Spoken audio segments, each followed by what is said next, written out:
మెదక్ జిల్లా శివంపేట మండల కేంద్రంలో కొలుదూరిన శ్రీ బగలాముఖి అమ్మవారికి మంగళవారం పురస్కరించుకుని ప్రత్యేక పూజలు నిర్వహించారు.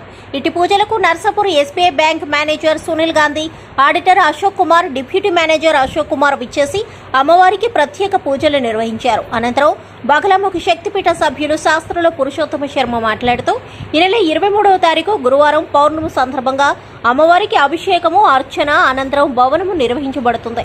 ఈ పూజలో పాల్గొన్న భక్తుల సౌకర్యార్థం గూడూరు గ్రామ వాస్తవ్యలో ప్రముఖ సంఘ సేవకులు, శ్రీ బగలాముఖి శక్తిపీఠం ట్రస్ట్ సభ్యులు, హైకోర్టు సీనియర్ న్యాయవాది వారి తల్లిదండ్రులు, స్వర్గీయ పెద్దగొని అంచమ్మ లింగయ్య గౌడ్ దంపతుల జ్ఞాపకార్థం అన్నదాన కార్యక్రమం నిర్వహించబడును కనుక భక్తులు అమ్మవారి కృపకు పాత్రులు కాగలరని వివరించారు.